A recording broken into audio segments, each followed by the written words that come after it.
Well, luckily, traffic hour is really great, so that's exciting, which I never knew. Okay. Where about you live? Culver City, so not far, and right off the 10. Okay, everyone, I'm going to go ahead and call the meeting to order. So if we need to settle down for a bit, get some water before we start. So welcome to the first meeting of the Transit Occupancy Tax Advisory Committee, scheduled for January 18, 2024. The meeting was called to order at 6:14. Sorry. p.m. So First, we got here 6:14 a.m. too early. You're welcome. We would have been done.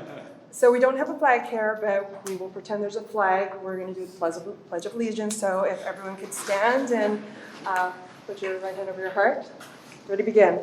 I pledge allegiance to the flag of the United States of America and to the republic for which it stands, one nation, under God, indivisible, with liberty and justice for all.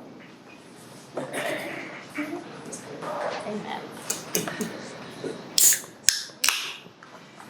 Okay, I'm going to call the roll of our commissioners, committee members. Committee member Gillich. Here. Committee member Goller. Here. Did I pronounce that correct? Galler, yeah. Goller. Committee member Jagger is absent, and committee member Zerniskaya. Present. How did I do? You did perfect. Okay, perfect. Okay, so we are now moving to public input. We don't have anyone signed up to speak, so this is on non-agenda items. Any other item on the agenda, we will hold public input as those items come up.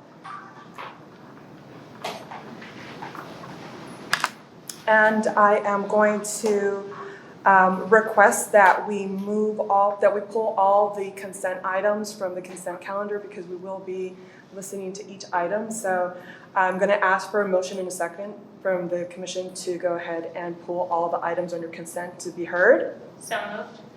Second. Okay. And we can go ahead and do a voice vote for that. All in favor? Aye. Opposed? No.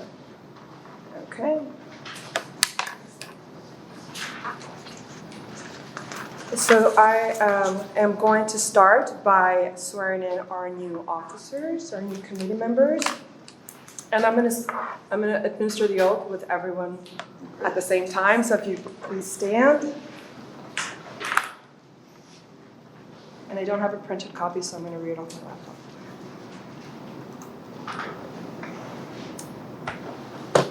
So raise your right hand and repeat after me. I do solemnly swear or affirm I do solemnly swear or affirm that I will support the Constitution of the United States that I will support the Constitution of the United States and the Constitution of the State of California, And the Constitution of the State of California, and that I will faithfully discharge and that I will faithfully discharge the duties of the Transit Occupancy Tax Advisory Committee. The duties of the Transit Occupancy Tax Advisory Advisory Committee. Committee. Thank you. Congratulations. Thank you. TOT. Right. Top. Top, right. Yeah. Okay. So we are moving over to item 2B, and this is committee member introductions. So we can start with Commissioner Zerniskaya. Hi, I'm Natalia Zernitskaya. Been part of the Santa Monica, been involved in Santa Monica for a little bit over a decade now. Eco neighborhood resident, and I was formerly on the audit subcommittee. And I'm involved in a lot of stuff here, including formerly League of Women Voters of Santa Monica. And I currently sit on a couple of nonprofit boards, including the Human Relations Council of the Santa Monica Bay Area. Yes. My name is Alvin Gillich. I think I know most of you. Those of you I don't know, nice to meet you. I've lived here for about 20 years, a little over on Montana Avenue, and like Natalia, I'm on various boards and commissions. I guess what brings me here tonight is I am a former chair of the Santa Monica Travel and Tourism Board, which I was on for 8 years. So when Measure CS passed 2 2 years ago, a year and a half ago, and this committee was formed. I definitely threw my hat in the ring to participate. Currently, I'm on the Montana Avenue Merchants Association, part of the Experience Management Plan, and by local. Conservancy. Awesome. My name is Danielle Goller. I'm the general manager of the Ambrose Hotel on 20th Street. I was actually elected and got told about this committee through Santa Monica Travel and Tourism, which I do attend all the committees. Fairly new, been here for about, now it's 2 years in the Santa Monica area. I live in Culver City, but very much involved with the tourism side, so here to speak on behalf of the hospitality sector. Thank you for that. So I don't see this here, but did you want to go around and introduce staff as well? If we can start with, we'll start over here with Rick Also Holsey. chewing. Rick Paulson, Director of Public Works. Daniel Nick, I'm the Code Enforcement Manager. I'm David Martin, I'm the Community Development Director. And I'm Esterlina Lugo, I'm the Deputy City Clerk in the City Clerk's Office. I'm David White, I'm the City Manager. Nice to meet you and see you. Oscar Santiago, Finance Director. Ramon Batista, Police Chief. I'm Satari Yabari, I'm the Human Services Manager. I'm standing in for our Director, Heather Averick, who's the Director of Housing and Human Services Department. I'm Susan Klein, I'm the Assistant City Manager. So now that we all know each other. Laura Perez, I'm the Executive Administrative Assistant for the Finance Department.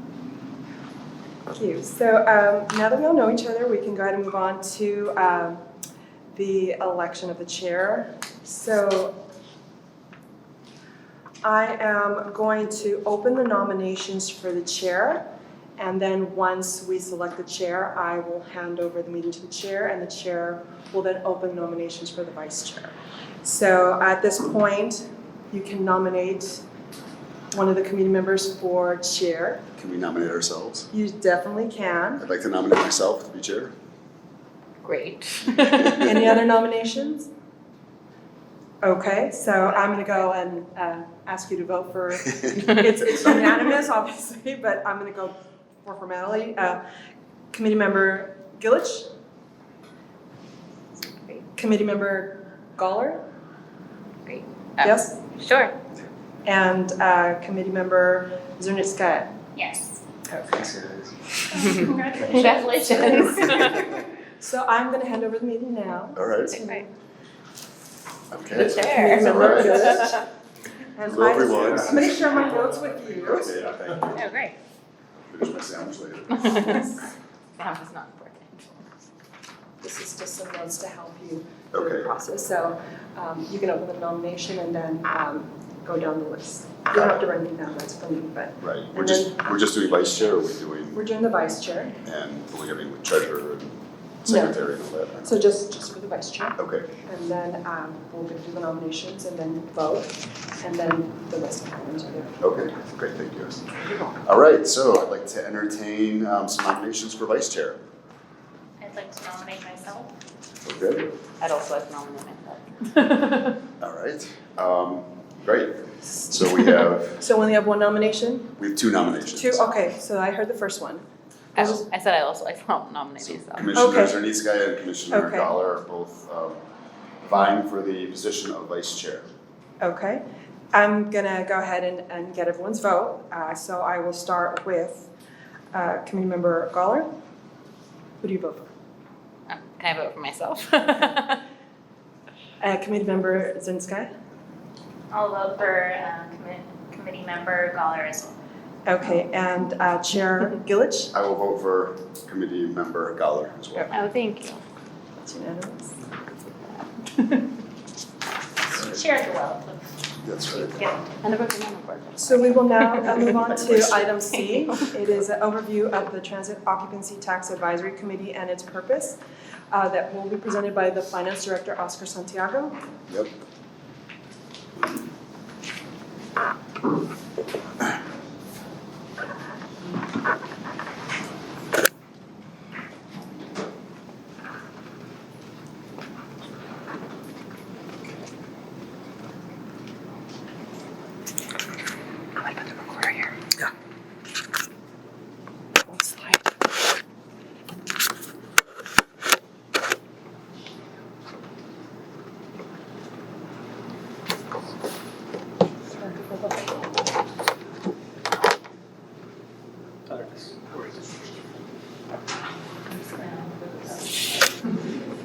Did you want to do yourself? Or do you want to do yourself?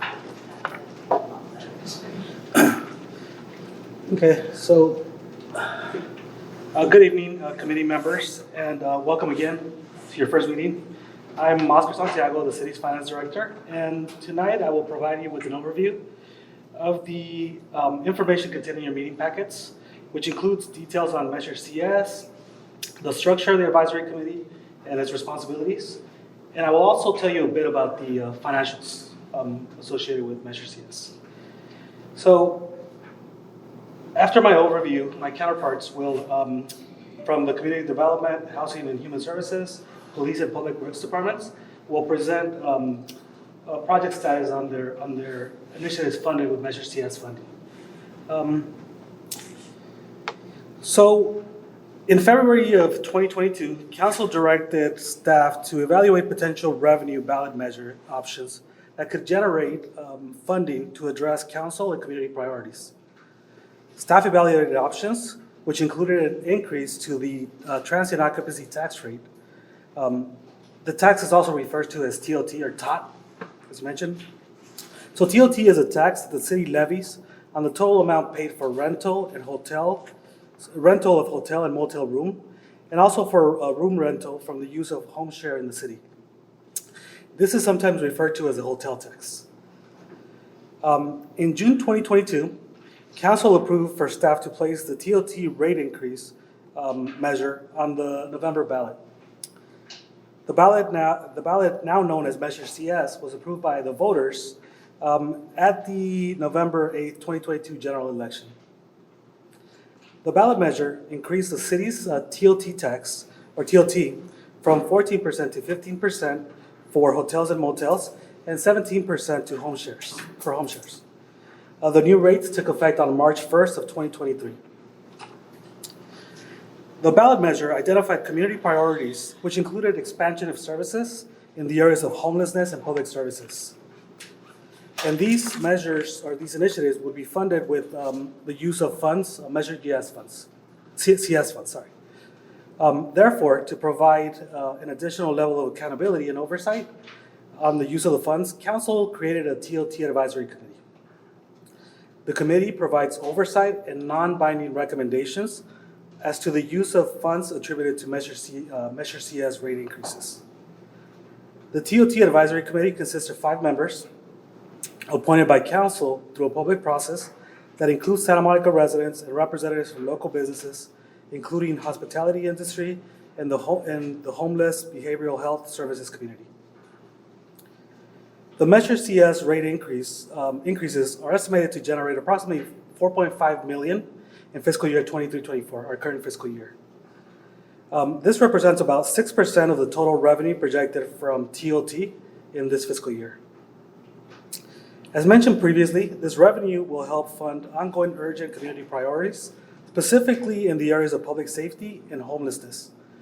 And this is reflected in the initiatives funded in our adopted fiscal year 23-25 adopted biannual budget. Those initiatives are detailed also in the table in your report, the report that we provided in your packet. And tonight we will provide you with status updates on those initiatives. As far as Measure CS revenue received to date, as of December 31st, we received $3.7 million, or 90% of the projected $4.1 million revenue has been received. So this concludes my portion of the presentation.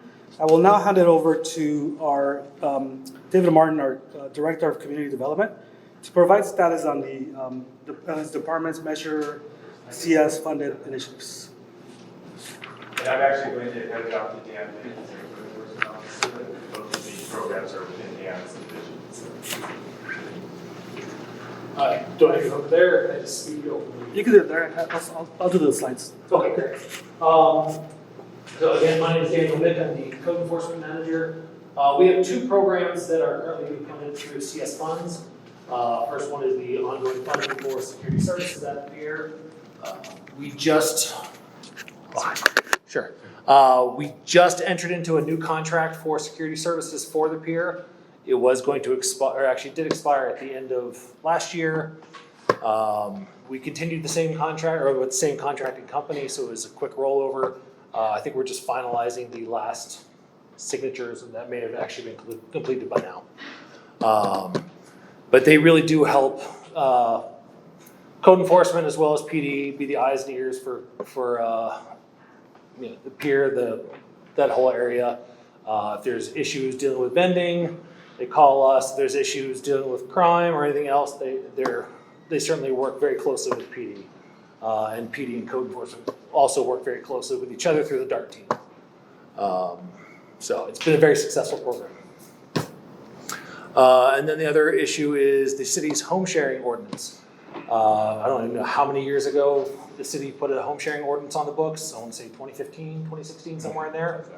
Well, last year we asked the city council to approve a contract for home sharing or short-term rental enforcement software. So we're currently going through the contracting process with a company called Granicus, who offers a module that helps identify, identify and monitor illegal home sharing within the city. It should help us be much more efficient in our enforcement processes. Up until this time, it's been very manual, where we have an officer going into Airbnb, searching for listings, very time consuming and tedious. This program will actually help us scrape the web and automate all that. So we are currently finalizing some language in the contract, and we're hoping to have that started very shortly. Can you ask questions throughout this, or wait for the end? I'm happy to answer questions. I just don't know I don't want to. All right, well, on the chair. So, so if you don't mind, Sure. Since this is kind of new for some of us, maybe we'll just I'm new here too. Conversation. So when you mention illegal home sharing, could you define what that is? Because legal versus illegal. Because I know there are some rules and registrations and licenses. And Right, there's a lot of ins and outs. So I'll just try to keep it 30,000 foot level. Effectively, if you are a long-term tenant in a unit, it could be a home, could be a condo, apartment, whatever it is. You come into the city, get licensed to engage in home sharing. You can rent part of your home or an ADU as long as it meets certain requirements. You can rent it for less than 30 days. Caveat, especially with a house or an apartment's non-ADU situation, is that you need to live in the unit while the guest is staying. A lot of home sharing some of the biggest concerns is really vacation rentals, where people just rent a unit, nobody ever lives in it, it just lives perpetually on Airbnb. Those are the things that we're really trying to crack down on, because those are the things that take housing off the market, which I'll understand, we are in a housing crunch. So those are the things we really want to go after that are causing the most harm to the community. Does that answer? Yes. Okay.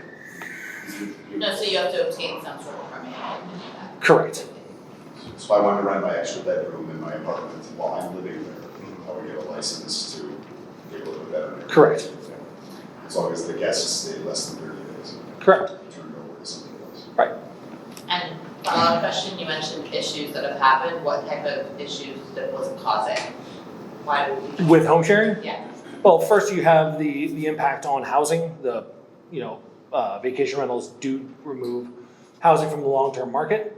Then you also have issues with, certainly creates a parking issue on densely crowded or densely parked streets. You have the noise, parties, things like that happen. Just general community disturbances. It really does disrupt the character of a neighborhood, or it can. I won't say it does, I say it can. But having the resident there while they're home sharing should help to mitigate any potential impacts of the neighborhood. Makes sense, there's one of it. Yeah. Yeah, so you said that previously it was a really manual process, and Correct. this is gonna help code enforcement be more efficient. It's fine if you don't, but do you have any idea how much more effectively it's gonna reduce the amount of time they have to spend on this, and so they can focus on other stuff, or? don't know if I can answer that because my staff we've been so short-staffed for a few years. We're just now kind of getting back up and running into full strength. So either way, the sheer fact that we don't have to go into Airbnb and VRBO and HomeAway and all these sites manually, and it's, the system aggregates it and brings it right to us, should save us a tremendous amount of time. It's the best I can offer you right No, now. that's fantastic. Tremendous. Do you know the cost of Granicus? I think we have it we're budgeted up to $130,000 a year. And that's all coming from the CS. I believe so. Yeah. Yes. Between 100 and 120,000. And we budgeted 130,000. Okay. My pleasure. Next, Tara. Hi, everyone. My name again is Victoria. Nice to meet you all. So, remember CS, we have three initiatives that are funded out of housing and human services. I'm going to start with the expansion of our homeless multidisciplinary team, give you a brief overview of that. Sorry, is that okay? The city currently contracts with the People Concern, which is a nonprofit provider here in Santa Monica, and they currently operate, or prior to this funding coming on board, operated two C3 teams. These are multidisciplinary outreach teams that provide outreach services in the community. With the addition of the Measure CS funds, we were able to expand that team within this fiscal year to bring on an additional third team to help support community outreach. The contract, as I mentioned, is held with the People Concern and the City of Santa Monica and the County of Los Angeles. This expansion has allowed us, with this additional third team coming on board, to expand our services beyond what we were doing previously, which was covering the beach and the downtown area, to expand it to include the rest of the balance of the city.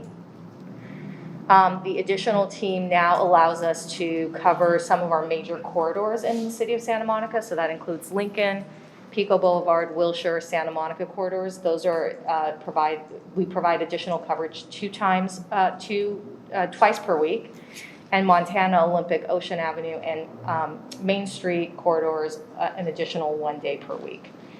As part of this first portion of this fiscal year, from July to December, the C3 teams have made over 3,000 duplicated contacts with people experiencing homelessness. They've connected 266 individuals to medical services, 90 to psychiatric services, and 16 to interim and permanent housing. Any questions on that program before I move on? You mentioned extra days in these areas. Mm-hmm. How many days does that make it in total? So- Coverage. The team coverage is Monday through Friday. Right. And with the third team coming on board, it's allowed us to be able to cover the additional parts of the city, in some instances 3 times a week, 2 times a week, and in some instances once per week. It's still Monday through Friday, Still Monday through Friday. so we don't have any coverage on Saturday or Sunday. We do not have coverage through these 3 teams on the weekends. And what are the hours Monday through Friday? The hours, I don't have that, and I can get back to you with that. I don't have it on hand. Chair, with respect to your question on the hours, one of the things that Satara and I talk a lot about is the concern about the efficacy of outreach teams on weekends. So, we definitely see a gap. We'd love to see resources available, 7 days a week, 24 hours a day. The challenge is that these teams are out working with individuals to connect with the services and housing, and the frustration that could develop is oftentimes the services aren't available on the weekends. And so there could happen a situation where someone wants to make a move or make a change in their living circumstances, which nothing we can do, which can create a lot of frustration. So, I don't know, Tara, if you want to add anything, but that's, I understand the question. I just want to respond to it. Very attuned to that concern and to that issue. It's a challenge in terms of making sure that we can always be effective in our work. And that, basically, the People Concerned, they're not open. So I think The service provider would be in that case.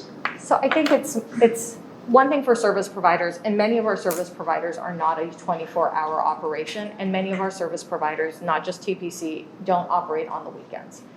In addition, the way street teams work in general, multidisciplinary teams work, the intent behind that is to bring the services to the individual rather than requiring the person to come to a bricks and mortar facility. We're trying to take away some of the barriers and the excuses maybe, or the obstacles that would prevent someone from coming indoor, right? So the services go to them. Much of the work is field-based. We do medical care in the field. We'll do everything from medical care to ongoing case management. We will help people actually fill out forms in the field. Part of that, though, to make someone document ready for housing, requires them to go to a Social Security office or the Department of Motor Vehicles, et cetera. So I think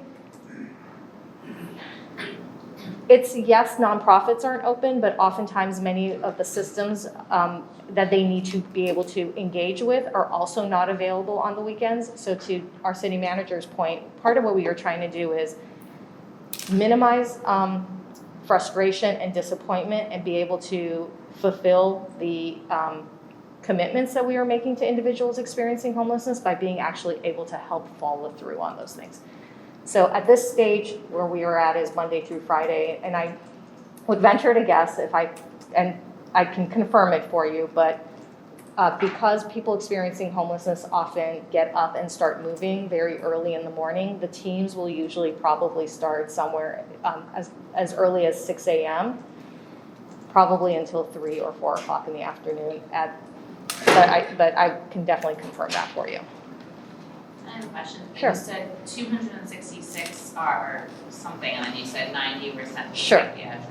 Let me get that for you. So 266 individuals have been connected to medical services, 90 have been connected to psychiatric services, and 16 individuals have moved into interim and permanent housing. So this is the July to December, July of 2023 to December of 2023. So that's 6 months. And would the goal be to get more into permanent housing? And if that's the case, what do you think is causing main reasons for the gap? Yeah, I think the main reason for the gap is lack of both interim housing. We don't have within, not specific to Santa Monica, but within the region, we just don't have, as a region, access, the infrastructure. We don't have enough interim housing or bridge housing beds, coupled with the need for more access for more affordable housing developments. But I want to also add to that for many of our individuals, there's also significant need for access to either permanent supportive housing, which is built into the affordable housing, which means you have an affordable housing development, you have permanent supportive housing that is managed by a nonprofit partner to the developer for that site, or project-based housing, which is 100% dedicated to people who need that higher level of care, so the entire building is structured that way and the support is built in. There is not enough of that, period, not only in Santa Monica, but within the region. Thank you. So Tari, as this unfolds and we realize how powerful Measure CS can be in terms of the revenue and sort of projection of 4.1 million, will we be keeping tabs on how much you're spending on this additional team and for the hours that you mentioned? Point being, like, if we could ever get to the point where weekends could be covered and services provided and addressing the things that you just mentioned, how much extra would that be? Because from a tourism standpoint, our tourists are here on the weekends. Yeah. And that's, 4 days for our number one industry to shine. Yeah. And a lot of times these things prevent us from shining. So I'm just curious where. Yeah, we can definitely. So I think to the point that our city manager made, and you can do all the outreach if there isn't a place on the back end. So I want to say, if we have all this money and we want to put it up front on the front end to have more outreach teams, that can be a discussion. I would advise you can't do the front end without building out the infrastructure on the back end. And that proposition is a very expensive one. And it's not for any one community to hold alone, right? So I think what can we do? And I mean, could we get you figures of what it would take to have outreach 7 days a week, 24 hours a day? I'm sure we can get that and let you know what that would cost. But I think for the impact you're asking for, if we do this without being able to fulfill on the back end of when someone is ready to go in, having actually a place to move them to, I think that is where it's, well, and it's a complex system. I have to jump the shark. When we get to the whole presentation, you will hear about certain services that we are looking to expand that would actually hit the weekend. So there are certain recommendations that we've made to council, and you're going to hear about today, that actually do cover the weekends with services. So you may want to let some of this unfold, because I think you're going to find some things are going to meet the need. I also will say from a hotel perspective, the non-emergency services from the police department have been extremely helpful. So even if we don't have outreach on the weekends, what the hotel teams do is they call non-emergency services if there's an issue with any sort of tourist, any sort of guest, and they're usually quite quick on weekends and on overnights to take care of it. Can I just ask to clarify, this is for people, what are the roles of those people in the team? So every team composition can look different. So what we have traditionally on such teams is we will have a licensed clinical social worker who can provide that kind of, and oftentimes that role can also be held by the supervisor of the team. But you'll have someone who is with lived experience, oftentimes as part of the composition of the team. You will have case managers in the field. You will have licensed clinicians in the field.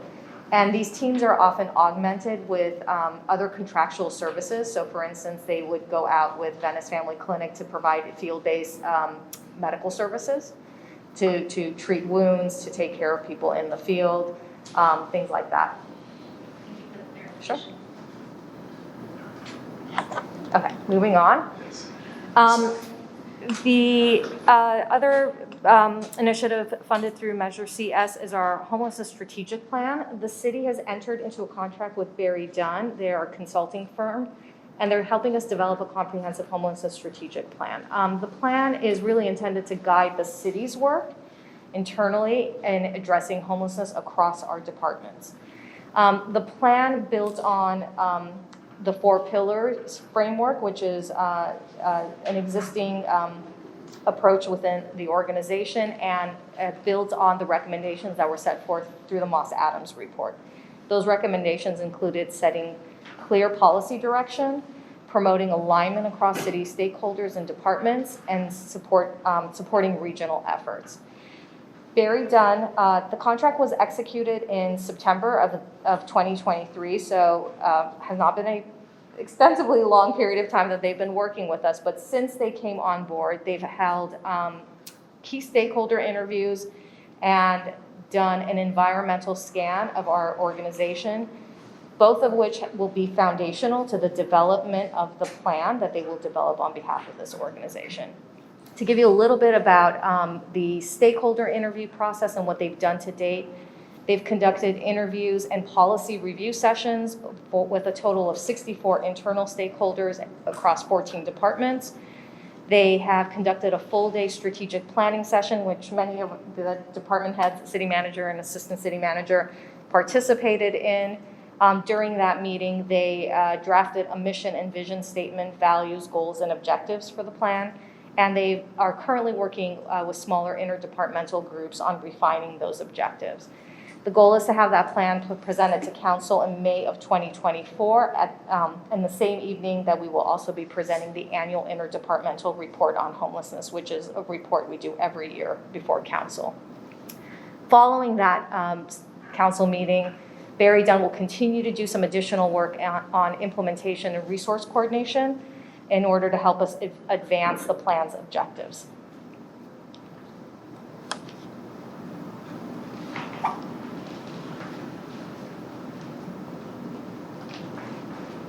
No questions? Okay. Actually, I'll ask a quick question. So I know that this year the homeless count is going to be a little bit different because it's being done through the county instead of us doing our own thing. So we're not going to be getting the numbers and as early as we normally get them. When we do, will it be possible for Barry Dunn to incorporate those findings into whatever recommendations might be made for future improvements? I can take that back to them. I don't have the answer for that right now.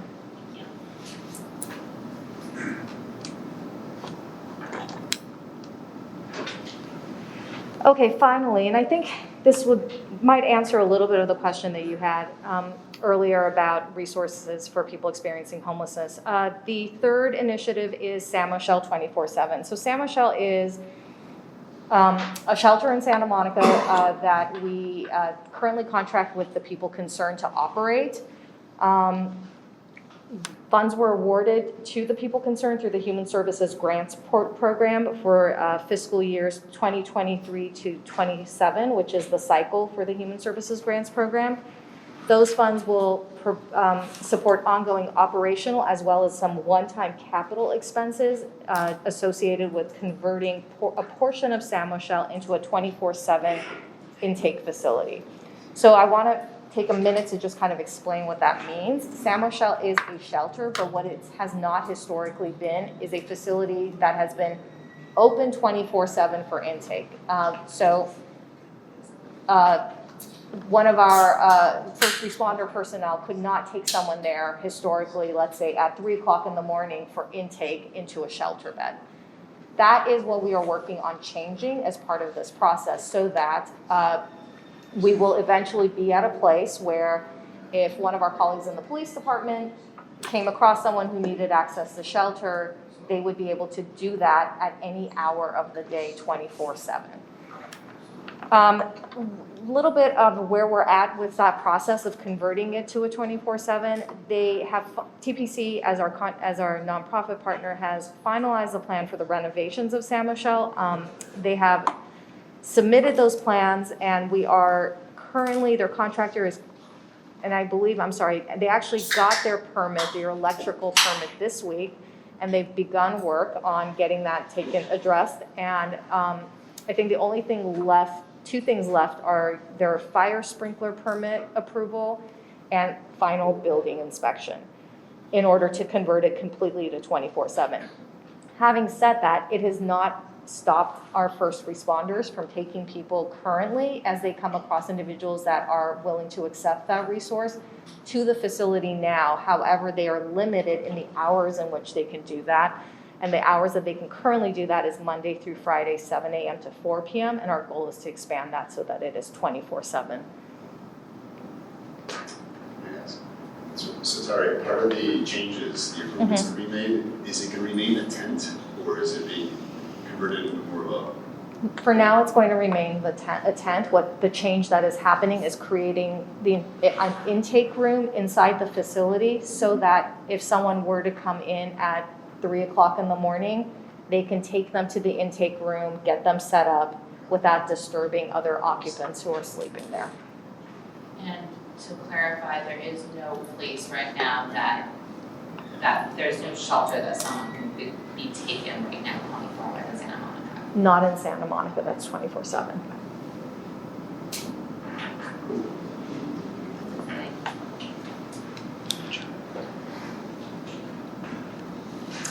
Good evening, Ramon Batista, I'm the police chief. One of the things that we're using Measure CS funds for is the implementation of a new security company that works at night. Right at about the tail end of 2022, we terminated the contract with Allied Security and then went out to bid for a new company. That new company is GoodGuard. And the benefits that we've had with GoodGuard is that they are a company that can fully staff the nights that they're supposed to be working. They also offered us a lot of flexibility with respect to the start times that we could ask them to work. So according to the times when we were seeing activity is when we could ask them to change their hours. So anywhere from 9 p.m. to 11 p.m., whereas the previous company was set at 11. The previous company was also having a lot of trouble staffing on a regular basis. So Allied has been able to staff and be flexible with the times that we need them. In addition to that, GoodGuard is a much more professional company. Their security guards have a supervisor that's working at night. They carry body-worn cameras. And we were able to expand the number of parking structures and facilities that we wanted them to cover. So with Allied, or the previous company, there was only a set number of structures that they covered. With Good Guard, we were able to include all of the parking structures, including the Ken Edwards Center and the main library. And so when we looked at basically an apples to apples comparison of 2022 to 2023, the number of calls received in 2022 was about 1,470 for the parking structures that that security company was handling, not all. But when we switched over and looked at 2023 for the same time frame, we were down to about 729, 730 calls. So a reduction of over 50%, the equivalent of about 750 fewer calls for service to these areas. I've personally walked the downtown area with the lieutenant downtown services and saw for myself the way that Ken Edwards was noticeably cleaner. The library, which was a place where we were spending a lot of time stopping by and making contact with folks, is noticeably better throughout the evening and certainly extends into the morning hours. So Good Guard has been very successful for us, and it's cut down on the number of incidents that we've had. I believe in total 10 fewer crime reports, in addition to those 700 and some odd fewer calls for service. So in addition to the expansion and the growth of that private security contract with Good Guard, Measure CS funds were meant to increase the size of the help team in order to cover 7 days a week.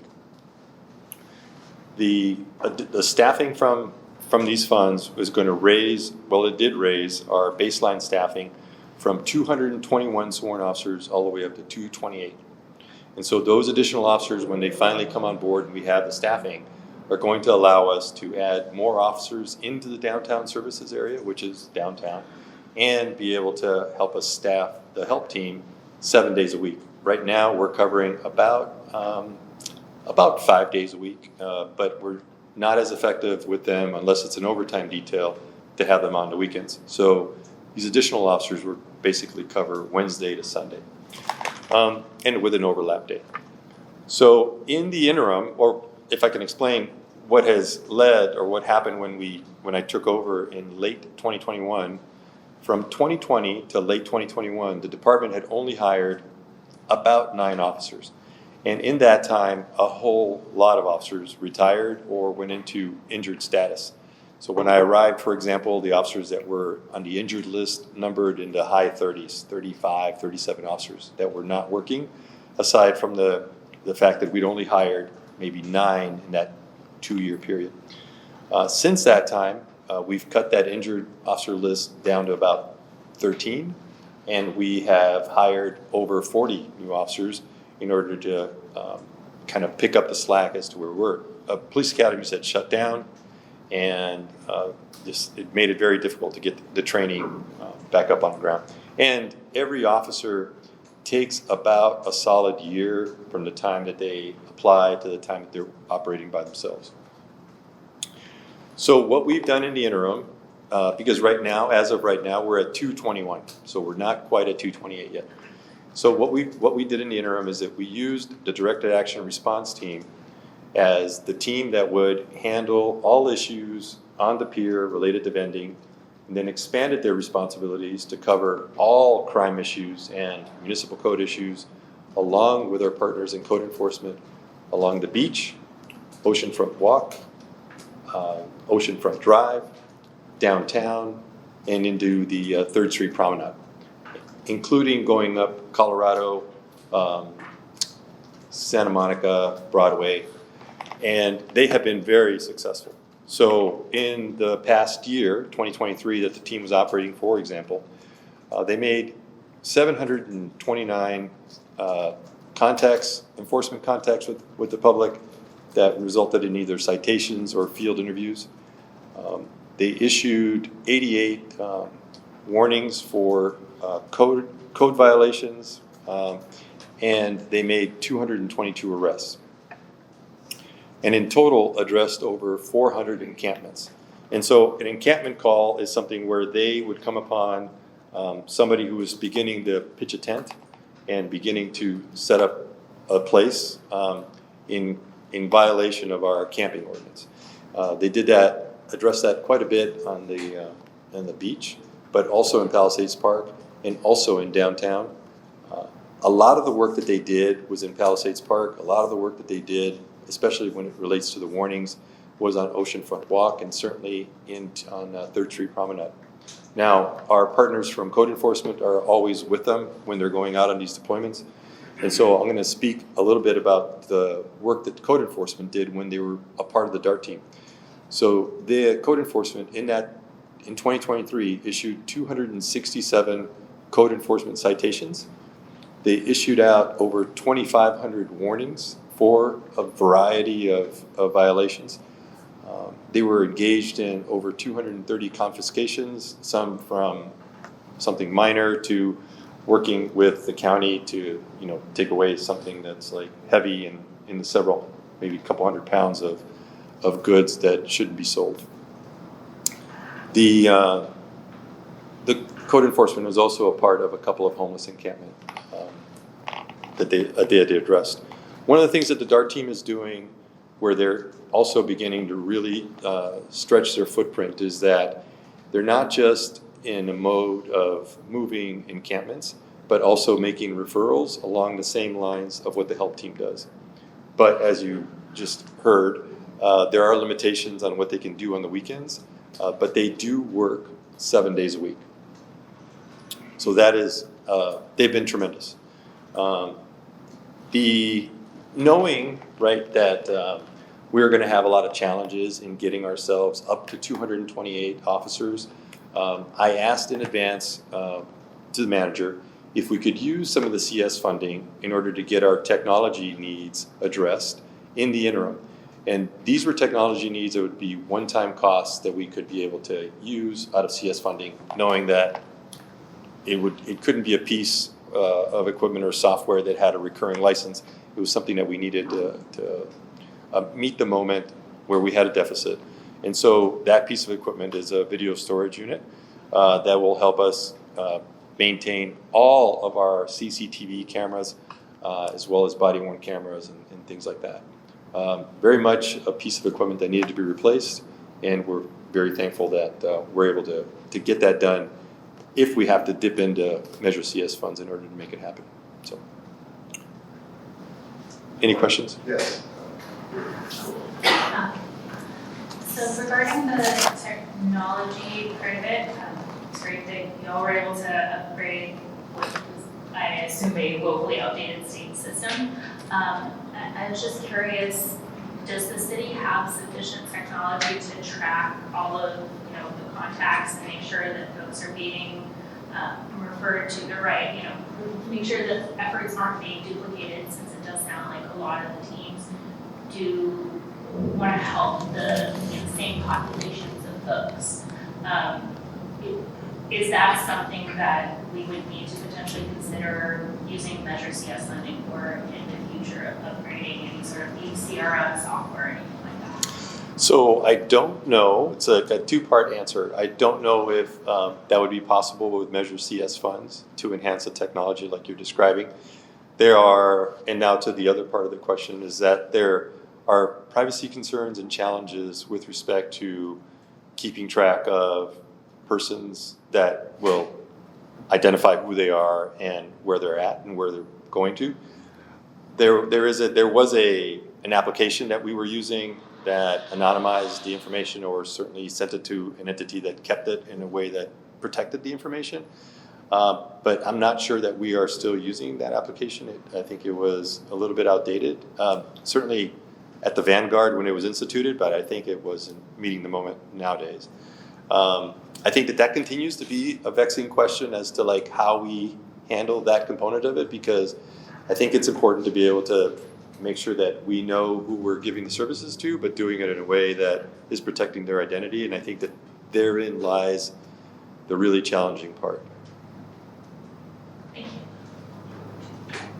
Yes, regarding the technology as well, you said now you upgraded it so you have more video storage. How long is it good for? Like how long do you have this video storage for? So I think, I'm thinking that we've cemented down the time frame that we'll be saving video. Is that what you're probably asking? Yeah. We may be You'll have looking. footage for like a few months, or are you able to look back and oh, this person was caught before doing this? Yeah, so we have to be. The same people doing the same crime in those areas. Yeah, we have to be conscientious of the state mandates on how long we can keep the video. I think that right now we are aiming for somewhere in the neighborhood of 30 days. Okay. But we're still trying to figure out where we're going to land with that. But we are definitely going to be conscientious of what the state mandates are and how long we can keep the video. Okay, so the storage wasn't necessarily for a longer amount of time. Yeah, it was an upgrade to the system. In general, okay, that makes sense. Chief, you mentioned Good Guard. Yeah. As the contractor. Are they the same company that's now providing private security on the promenade? Or do they- No, that company is called Legion. Yeah, and it's a different deployment model. They've got, I think, 6 officers in the morning time, 6 officers in the evening time throughout the day, 12 total. And then the other thing I would just say, it's not really a question, but just something to keep in mind, is we continue to have these meetings and Measure CS continues to provide us extra funding. I would love to hear your wish list as time goes on for what you would need to improve public safety in the community and what Measure CS funds could be used for. Yeah, of course, and everything is probably cemented into or framed by what Measure CS was initially structured to be able to provide us, but of course.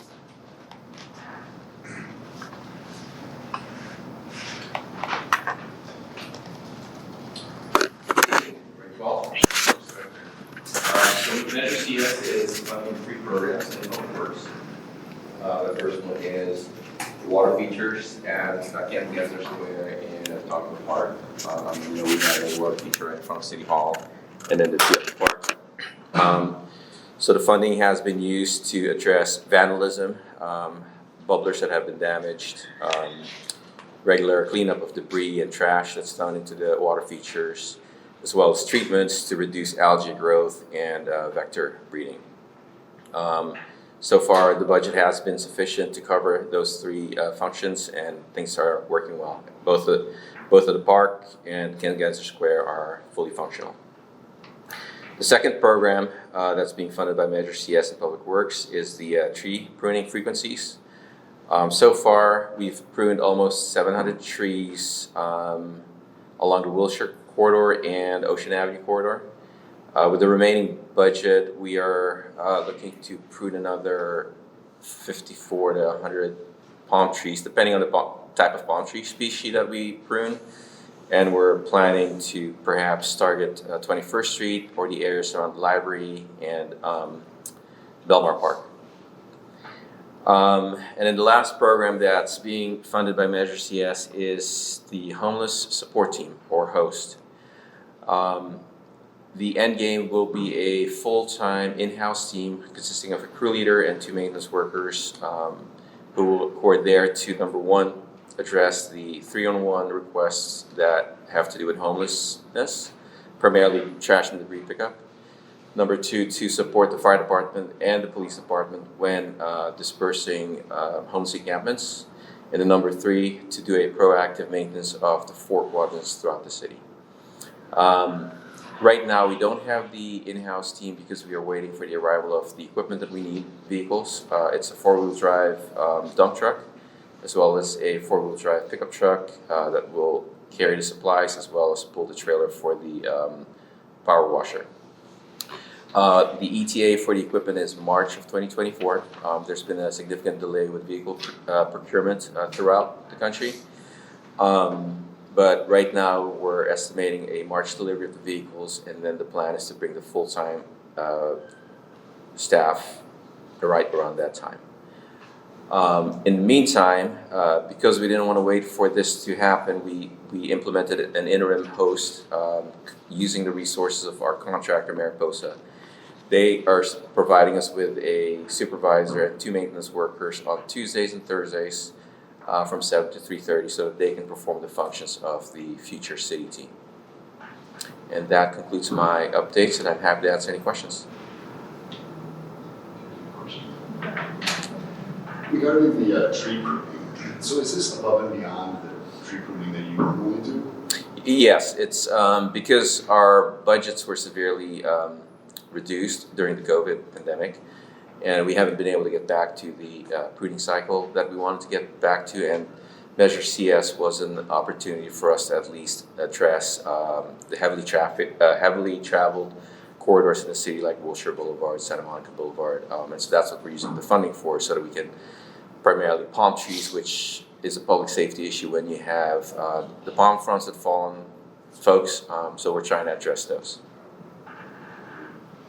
If there's more funding potentially available for tree pruning, would it potentially expand to non-palm trees as well? Like if there's trees that are very close to power lines or anything like that?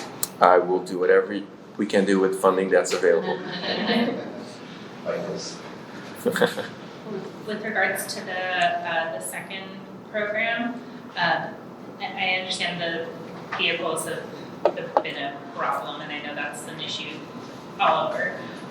Were there any rental vehicles available in the interim, or was that not something that was reasonable in the timeframe? That's a good question. Certainly a question I can ask the team to see if they looked into that. Of course, renting vehicles isn't cheap either. There's a cost associated with that. I believe the team probably already evaluated the cost benefit on renting vehicles and then bringing in staff. So, but I can certainly follow up on that and report back to you. Thank you. And there was a few years ago on one of the audit subcommittee reports it included like a break-even analysis on renting versus the city buying vehicles, and it had really cool information. So I was just remembering that and trying to put it in this context. Thank you. Thank you for the question.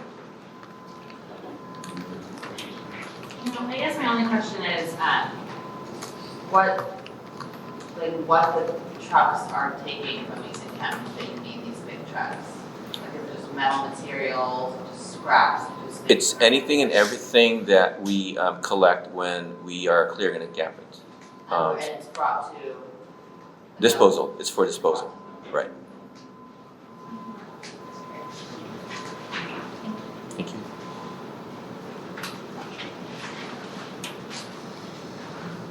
All right. So does that lead us to Brown Act training? Yes, so I wanted to just make an announcement about the Brown Act training. We will not be having Brown Act training tonight because it was provided during the onboarding for commissioners. So we will move on to item F. And that's progress updates on the initiatives funded in fiscal year 2023, 2024.